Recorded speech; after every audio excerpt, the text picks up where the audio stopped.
Hi, I'm Rachel Winston, and this is Raging Waters in the South China Sea, What the Battle for Supremacy Means for Southeast Asia. Part 1, Chapter 5, China's Ancient Maritime Forays, Ming and Qing Travels and Trade. For most of China's history, its stories, conquests, and travel were predominantly land-based along the Silk Road. Accounts of disputes by nomadic tribes galloping by horseback fill the history books as land-based powers were taken over by sea-based powers. At the same time, relatively few accounts of Navy or maritime exploration exist. Even so, China is believed to have had established its first navy during the Han Dynasty. Clashes by sea or along rivers pointed to periodic episodes in China's vast history where vessels were central to the events that unfolded. Moments along the way, China needed to protect its borders from enemies approaching by sea, and boats were constructed to fend off attacks. A buildup of ships and trained sailors were noted during the Song Dynasty and Ming dynasties.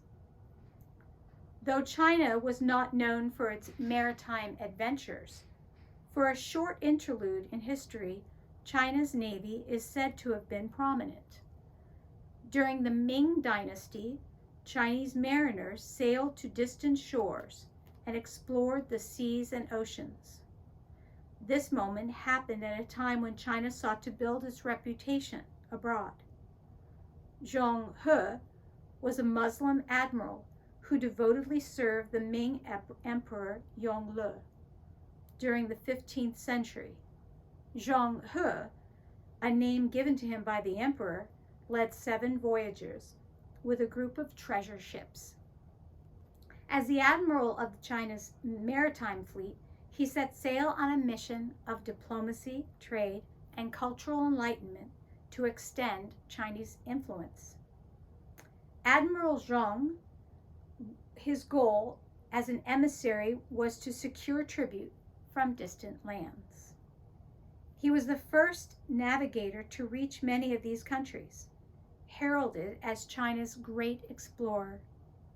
A 20th century ship was christened in Zhong's name. With an official charge to spread peace and share Chinese generosity with barbarians from other countries, he reached countries throughout Asia and East Africa. Upon recognition of China's superiority, cultural development, and military supremacy, their leaders were invited to share in China's riches. In exchange for treasures, he brought back discoveries, jewelry, and exotic items never seen before in China. While Zhong's voyages ended and China did not continue its maritime engagements, word of China's valuable commodities like tea, silk, jade, art, lacquer, and porcelain spread. The image of the maritime Silk Road leading to China from far-off lands became implanted, and explorers set their sails to discover this new territory in Asia. Many European ships came to China. Trade dramatically increased. China's navy was small, designed only to protect its borders. As such, few Chinese vessels were sent out for commerce. China's internal system of trade and self-sufficiency satisfied Beijing's needs. China's demands for commerce and extra-regional travel were not high enough to put significant resources into searching elsewhere for products. However, many countries from around the world came to China for trade and bring back luxury items uncommon in Europe. The first European explorers arrived not long afterward, first with Portugal establishing a settlement in Macau in 1537 and creating a center for Asian trade. When the Ming dynasty ended in 1644, much of China's maritime efforts ended too. The Manchus of the Qing dynasty took over and reigned until 1912 with mostly land-based trade. The Manchus ruled over much of Central Asia. The Qing economy and population grew, but soon met challenges when opium was increasingly introduced to the citizens.